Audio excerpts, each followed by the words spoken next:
every year we go to Davos, Switzerland. That's this town that the World Economic Forum takes over. Yeah.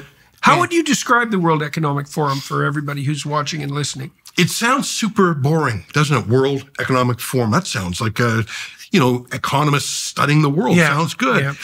It's not. These are the masters of the universe. I call them the VVIPs. Yeah. These are prime ministers, presidents, royalty, pop culture stars. Yeah, and the question is why? I asked some Davos attendants who were very well positioned, like who the hell Klaus Schwab is. It's like, how in the world did this cartoon dictator of the world character manage to convene all these VVIPs, as you call them? And Klaus Schwab is a convener fundamentally, and he's certainly not elected. He owns it. He's an owner. Yeah, right. I call it a crypto government. Here's what I mean. Yeah, definitely. You have members of government, Chrystia Freeland, Mark Carney. These are the two leading contenders for Hear Alberta. that? That's Chrystia Freeland and Mark Carney, for those of you who are thinking about voting for them. See, a vote for them is definitely a vote for the WEF, and there'll be a lot more about that on this channel soon. They're both board members of the World Economic Forum. Justin Trudeau was a global young leader. Yeah. And Klaus Schwab bragged, and I'm going to say it in his German accent, we have penetrated the cabinet of Canada. And you sexual do metaphor intended. You've got to do it in that accent because he really is like a Bond supervillain. That's for sure. It's such a blackly comical reality. But I don't have a problem with rich people meeting to talk. Yeah, well, they're going to. But what do they do there? Here's why I call it a crypto government. Number one, a real government has an independent press. Just a scrutinized thing. The World Economic Forum, there's lots of journalists, but they pay to participate. So they'll never be skeptical or accountability journalists. We go, but we are not allowed in. We're kept outside the security perimeter because we ask unvetted questions. So that's where you're always lurking out there on the street, like an ambush squad. That's right, and I'll tell you in a minute some of our favorite catches. Yeah. Number two, in a real government, there's an opposition, and sometimes they rotate people through.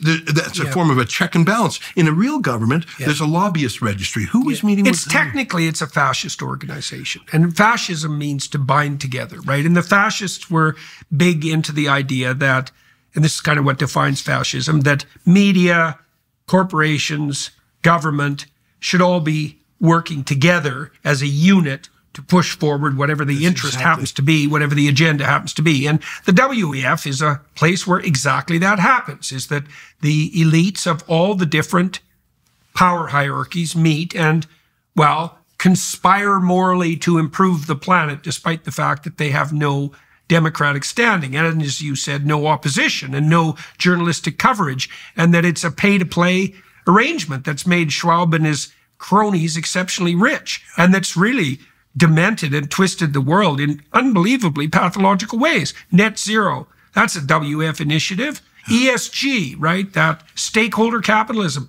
that's all pouring out of the WEF. That's the sort of thing, by the way, that Carney supports in spades. He's an architect of those policies and a distributor of them all around the world.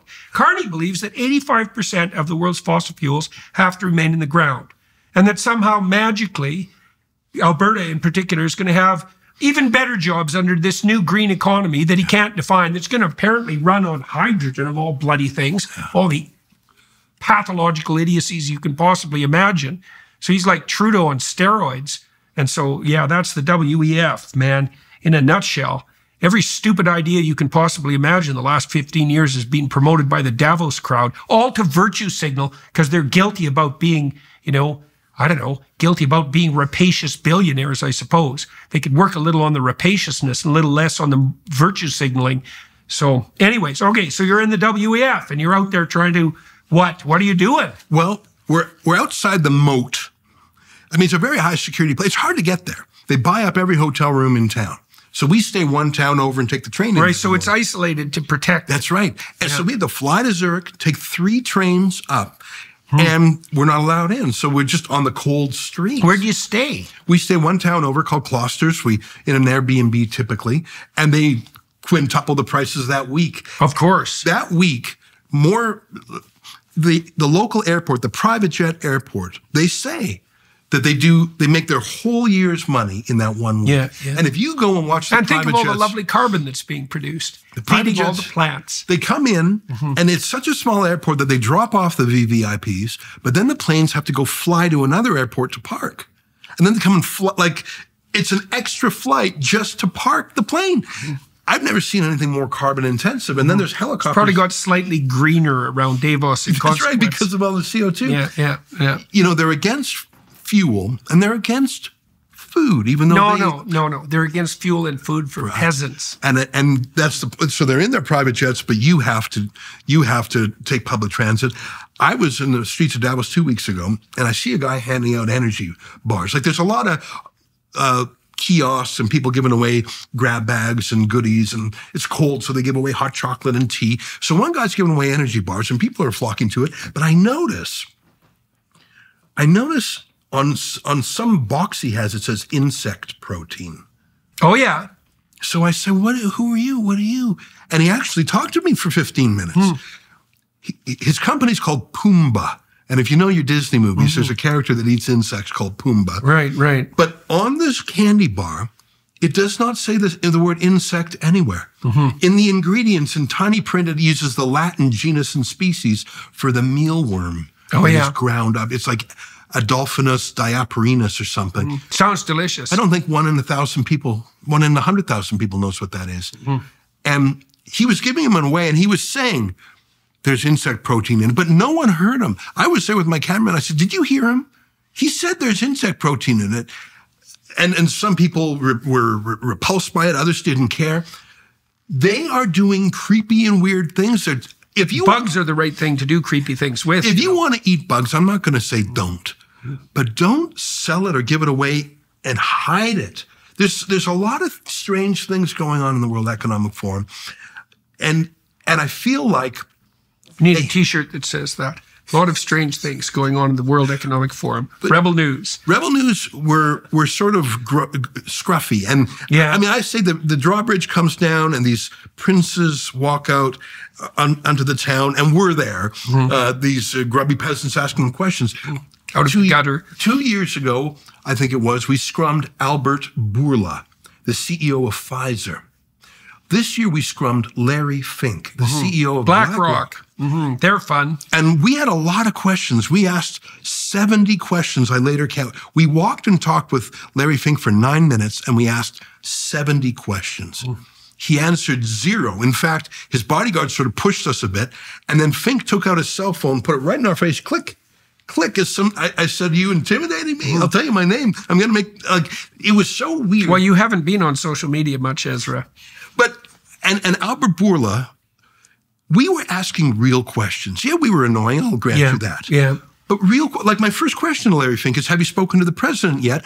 Are you moving away from ESG? Yeah. And are you going to come to his way of thinking like Zuckerberg did? I really am curious because Larry Fink is a real... Yeah, because Vanguard has moved away from ESG to some... So it was a real question. Yeah. And then I asked a bunch of questions. I said, are you putting your ideology above shareholder returns?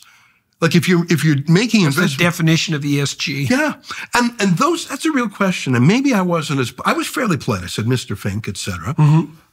Why would he walk with us for 9 minutes but not deign to give us an answer? And Albert Bourla, the same thing. We said, when did you know that the vaccine didn't actually block transmission? You said it was 100% effective, then 90, 80, 70. So when did you know? I asked him real questions, and my colleague Avi Yamini did too. The fact that we were on the street and not vetted disgusted these men.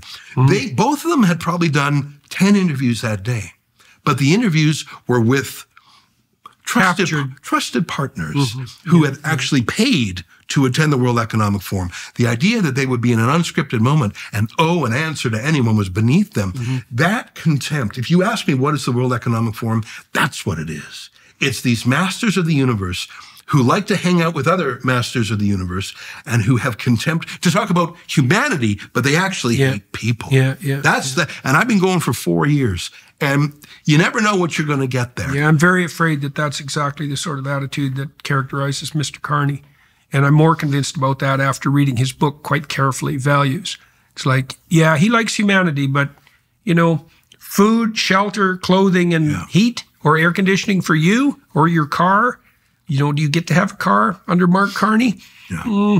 You know, the globalist utopian types, they'd like to see a 95% reduction in private car ownership. Right? This is the place that came out with the think piece, you'll own nothing and you'll be happy. Yeah. Or else you'll bloody well be happy, or at least you won't get to complain. Yeah. You'll own nothing and you won't get to complain. But let me say one thing. I've just spent 10 minutes criticizing the World Economic Forum, but I'll say this, and it's probably a compliment of Switzerland more than the World Economic Forum. There are hundreds of very well-armed police and military in Davos with big firearms. Yeah. It feels extremely safe, by the way. They have never once tried to stop us from scrumming these VVIPs. As long as you don't touch them, not that I would ever touch anyone. Yeah. John Kerry, the former Secretary of State and climate ambassador, he walks around all the time, and he actually talks to us while we walk. It's very interesting. And like all these VVIPs, Larry Fink had two sort of tough guys with him that pushed us a bit. But as long as you don't touch the VVIP, you can scrum them. The cops don't care. In fact, I think the cops get a kick out of it. You'd think the cops in Canada would get a kick out of it too, really? Well, they've been politicized by their mayors and police commissions and all the way down. The police in Canada are becoming more political every day. They would, in Switzerland, they would never do what they did to me or to Menzies or to Alex Lavoie, never do that houseboat raid. They actually are gentle police with a light touch there. Yeah, well, it's a terrible thing to think of that harder-handed, politicized police presence being part and parcel of Canada. That's really not a good thing. Yeah. Yeah, and I think you guys, you know, love you or hate you, or maybe a bit of both. You guys have been canaries in the coal mine for Canada for a long time. And also not just Canada, right? Because how much of your viewership is international? You know, I'd say 60% is Canadian, and then US and the UK after that, and then Australia. But right, so 40% international. Is that primarily the US or the US, and then it's such a big population center. That's right, and then the UK, especially when we covered Tommy, because the domestic media in the UK, they're uniformly against him, which is strange because it is strange. So many ordinary Brits really follow Tommy.